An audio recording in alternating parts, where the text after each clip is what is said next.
Bonjour, bienvenue à cette nouvelle vidéo où il sera question des scénarios de décès au Québec. Qui dit vrai?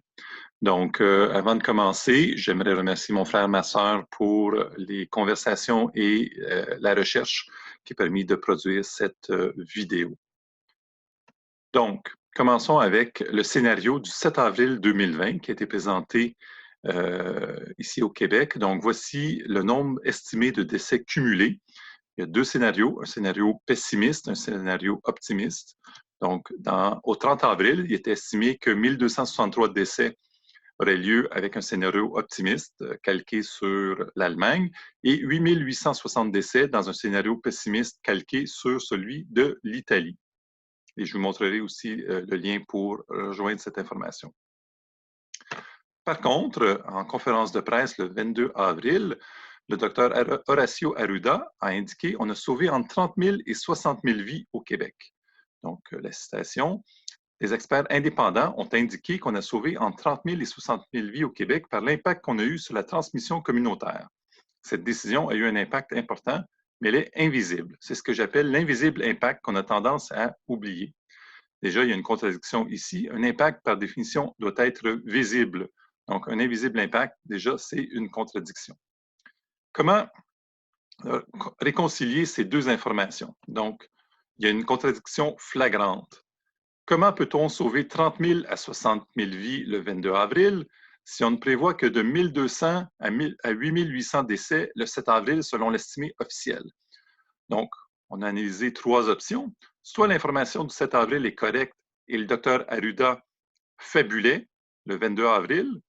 Par contre, si vous faites la conférence de presse du 22 avril, vous allez voir que le docteur Arruda est en train de lire des notes. Donc, il est peu probable qu'il fabulait. C'était vraiment prémédité. Donc, ce n'est pas la bonne option. L'information du 22 avril est correcte, mais l'information du 7 avril était un leurre pour calmer la population. Donc, des chiffres à la baisse pour ne pas alarmer la population. Donc, c'est aussi probablement faux. La seule option que, selon notre estimé, est possible, c'est que les estimés dévoilés le 7 avril ne sont pas les estimés qui ont été montrés au premier ministre Legault au début de la crise. Donc, pour contraindre le premier ministre et mettre le Québec sur pause, il fallait montrer un nombre de décès beaucoup plus alarmiste, beaucoup plus imposant, donc 30 000 à 60 000 décès. Mais pour ne pas alarmer la population, on a offert des chiffres beaucoup plus bas, de 1 200 à 8 800 décès. Et voilà, selon notre spéculation, ce que le premier ministre Legault a certainement vu une courbe comme la courbe rouge, la courbe orange, montrant beaucoup de décès en peu de temps au Québec. Par contre, pour ne pas alarmer les gens, on a proposé le 7 avril des courbes bleues et les courbes vertes. Et c'est la seule façon qui est possible de réconcilier les informations du 7 et du 22 avril, montrant qu'il y a entre 30 000 et 60 000 décès qui ont été épargnés. Qu'est-ce qui s'est réellement passé?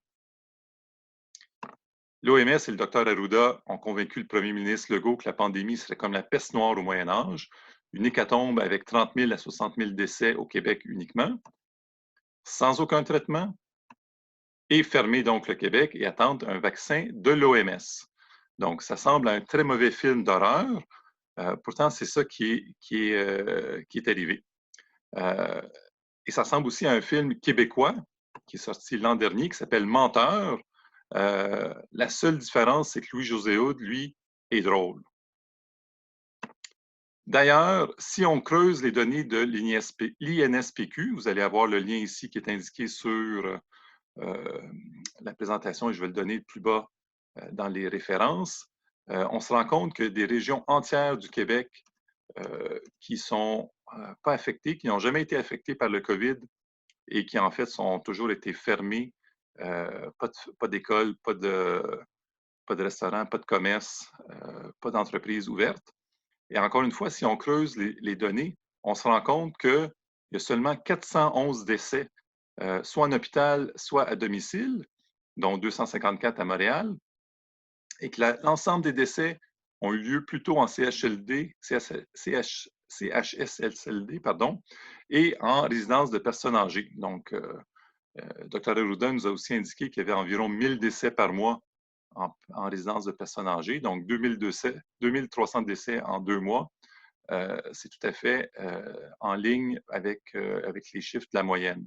Donc, pour de vrai, il y a vraiment seulement 400 décès qui semblent attribués au COVID-19. La réalité, c'est que les estimés de 30 000 à 60 000 décès étaient entièrement faux, plusieurs ordres de grandeur trop élevés, et puis c'est maintenant confirmé. Et même en forçant, en ajoutant tous les décès de CHSLD, on dépasse à peine les chiffres du scénario optimiste. Donc, on aurait certainement dû suivre un modèle suédois où les personnes à risque étaient confinées, prendre des précautions et continuer les activités pour sauvegarder l'économie, les emplois, les enfants à l'école et toutes ces choses-là. Donc, absolument aucune raison valable de continuer le confinement avec les chiffres qu'on voit présentement. Donc, nous aimerions dédier au Dr Arruda un poème de Jean de La Fontaine qui s'appelle « Une montagne qui accouche ». Une montagne en mal d'enfant jetait une clameur si haute que chacun au bruit accourant crut qu'elle accoucherait sans faute d'une cité plus grosse que Paris, elle accoucha d'une souris. Quand je songe à cette fable, dont le récit est menteur, et le sens est véritable, je me figure un auteur qui dit « Je chanterai la guerre que firent les titans au maître du tonnerre ». C'est promettre beaucoup, mais qu'en sort-il souvent? Du vent. Donc, vous comprendrez qu'il y a beaucoup de vent dans ce qui nous est annoncé. Et la deuxième vague. Donc, le docteur Raoult est tout à fait formel. Il n'y a pas, dans ce genre d'épidémie, de deuxième vague. Par contre, donc, Santé Canada confirme la contamination de 380 000 tests de dépistage. Ça, c'est une information qui est sortie fin du mois d'avril. Donc, on se dit, dommage, il y a des tests qui sont contaminés. Et on ne pourra pas les utiliser. Par contre, on croise cette information-là avec une nouvelle venant de France Ouest, donc un magazine, pas un magazine, mais bien un journal français. Coronavirus, des tests de dépistage commandés par le Royaume-Uni, contaminés par le COVID-19. Alors là, c'est beaucoup plus intéressant et inquiétant. Donc, on se rend compte que des lots de dépistage étaient contaminés par le virus lui-même. Donc, en voulant faire du dépistage, on contamine les gens. Donc, est-ce qu'il va y avoir une deuxième vague? Probablement pas. Par contre, si les tests de dépistage eux-mêmes sont la source de la deuxième vague, ce n'est pas à exclure qu'il y ait une deuxième vague. Et ça confirme aussi l'information du président de la Tanzanie qui a fait tester une papaye et elle est déclarée positive au COVID-19. Évidemment, ce n'est pas la papaye qui transporte la maladie ou le virus, mais c'est bel et bien le test qui était fautif et qui était certainement contaminé lui aussi. Donc, ça vient créditer et valider cette information un peu loufoque qui nous venait de la Tanzanie, mais qui maintenant fait pleinement son sens quand on comprend que c'est les tests de dépistage eux-mêmes qui sont contaminés. Dernière petite information, donc vous voyez ici le premier ministre Legault arborant le fleur d'Élysée, donc on comprend qu'il est le premier ministre du Québec et défend les intérêts du Québec. Geoff Molson avec l'épinglette du Canadien de Montréal, donc on comprend qu'il représente le Canadien de Montréal et défend les intérêts du Canadien de Montréal. Calvin Rovinescu, président chef de la direction d'Air Canada, donc avec l'épinglette d'Air Canada. Et donc, on comprend qu'il dirige Air Canada et en défend les intérêts. Dr Arruda a une épinglette des Nations unies. Donc, est-ce qu'on comprend qu'il défend les intérêts des Nations unies ou celles du Québec? On se rend compte qu'il y a une autre personne qui aussi porte fièrement cette épinglette, c'est Bill Gates. Donc, on comprend que Bill Gates, Horacio Arruda, défendent des intérêts qui sont très communs. Et je vous encourage à aller lire un article dans le Journal de Montréal qui s'appelle « À la remorque de l'OMS », qui est fort intéressant. Comme toujours, on termine avec quelques questions d'intérêt public. Quelle estimation de décès a été présentée au premier ministre Legault au début de la crise?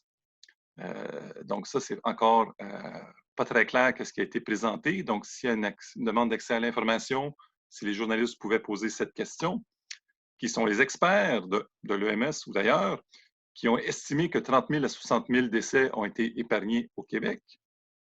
Pourquoi le Dr Arruda porte une épinglette des Nations unies et pas celle du Québec? Donc, une question tout à fait valide.